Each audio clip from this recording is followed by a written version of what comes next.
انسان بھلا ہے جسے صحبت بھلی ملے، لیکن وہی برا ہے جسے صحبت بری ملے۔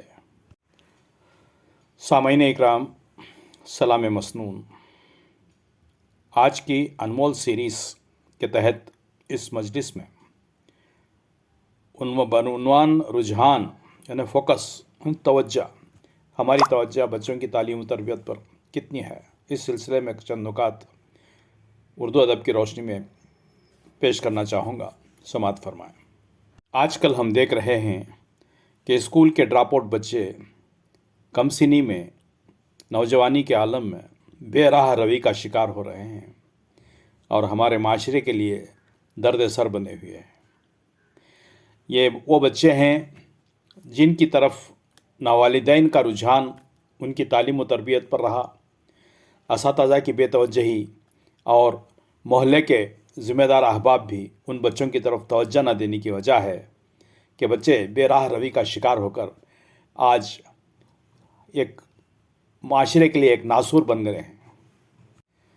آج کل عام خیال ہے کہ بچے کو وہی تعلیم دی جائے جس کی طرف اس کا رجحان ہو، مگر حقیقت یہ ہے بچہ ایک صاف و شفاف اور تمام رجحانات سے خالی دل و دماغ لے کر دنیا میں آتا ہے، پھر والدین، عزیز و اقارب، محلے کا ماحول، ہم جن سوسائٹی کے نقش و نگار کا اس پر اثر ہوتا ہے، اور جس کا پلہ بھاری ہو طبیعت اس کو قبول کر لیتی ہے اور ہم اس کو طبیعت کا رجحان سمجھتے ہیں۔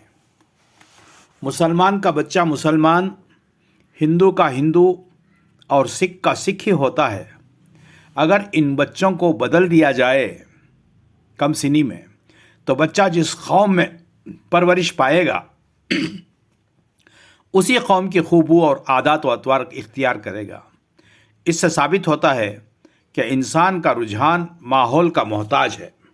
بچے تو بچے ہی ہیں، بچے تو اسی راہ پر چلیں گے جس پر ان کے والدین کی نگرانی یا غفلت اور ڈھیل چلائے گی۔ اللہ تعالیٰ نے تحصیل علم و عمل کا زبردست مادہ بچوں کو عطا فرمایا ہے۔ وہ ہر چیز کو غور سے دیکھتے ہیں، ہر بات کو کان لگا کر سنتے ہیں، جو سمجھ میں نہ آئے اس کو پوچھتے ہیں یا خود معلوم کرنے کی کوشش کرتے ہیں اور دوسروں کی نقل کرتے ہیں۔ یہ قوتیں اللہ کی طرف سے ہر تندرست بچے کو عطا کی گئی ہیں۔ اب والدین کا فرض ہے کہ ان کو گمراہ نہ ہونے دیں، اور جو آپ ان کو بنانا چاہیں وہی ان کے ہوا سے خمسہ کے سامنے پیش کریں، ورنہ بچے خود اپنے لیے غیر معقول یا معقول ماحول کے اثر سے ایک راہ تجویز کر لیں گے جس کو لوگ رجحان سے تعبیر کرتے ہیں۔ چونکہ والدین اپنی ناقابل معافی غفلت یا اپنی دنیاوی مصروفیت کی وجہ سے اس رجحان کو تبدیل کرنے کے وسائل بہم نہیں پہنچا سکتے، اس کے آگے سر تسلیم خم کر کے اپنی بد تدبیری اور بے بسی پر خانے ہو جاتے ہیں۔ یہی کمزوری ہے جس کے ہاتھوں مسلمان قوم تباہ و برباد ہے اور ہو رہی ہے کہ کوئی اصلاح کی کوشش نہیں کر سکتا اور خود سمجھ لیا ہے کہ اب اصلاح نہیں ہو سکتی، اور ہے بھی یوں ہی کہ جو قوم اپنے بچوں کے رجحان کو، طبیعت کو بدل کر اپنے موافق نہ کر سکے وہ بڑوں کے رجحان کو کس طرح بدل سکتی ہے؟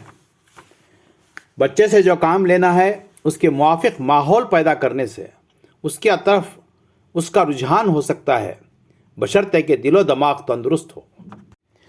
گھر کی تربیت، ماں باپ کی تربیت رجحان طبیعت کو قائم کرتی ہے، اور تعلیم اگر اس تربیت کے موافق ہوئی تو جلا کرتی اور مستحکم کرتی ہے۔ بڑے ہوں یا بچے، سب کے لیے ماحول کی ضرورت ہے۔ انسان بھلا ہے جسے صحبت بھلی ملے، لیکن وہی برا ہے جسے صحبت بری ملے۔ اگر وہ گھر میں ماں باپ کو لڑتے جھگڑتے دیکھیں گے، کم سن بچے ماں باپ کو لڑتے جھگڑتے دیکھیں گے، دوستوں کو شرارت کرتے دیکھیں گے تو متاثر ہوئے بغیر نہ رہیں گے۔ بچوں کو جو بنانا مقصود ہو اس کے مطابق ماحول پیدا کرنے کی ضرورت ہے، اور اس کے خلاف ماحول سے بچانا بہت ضروری ہے اور لازمی ہے۔ اگر قوم ادھر متوجہ ہو تو بچوں کو اخلاق، معاملات اور معاشرت کا ماحول بآسانی حاصل ہو سکتا ہے۔ دوسرا نمبر، گھر کا ماحول تیسرا نمبر مدرسے کا ماحول ہے، لیکن ماحول بدلنا ہمت اور استقلال کا کام ہے۔ ماحول کا بدلنا ہمت اور استقلال کا کام ہے۔ یہ والدین کی ذمہ داری ہے، یا اساتذہ کی ذمہ داری ہے، یا محلے کے اکابروں کی ذمہ داری ہے۔ اللہ ہمیں توفیق دے کہ ہم اپنے بچوں کو صحیح ماحول دے سکیں۔ والسلام، آپ کی دعاؤں کا طالب ڈاکٹر آر عبدالحمید۔ اس کلپ کو ضرور کم سن بچوں کے والدین تک شیئر کریں۔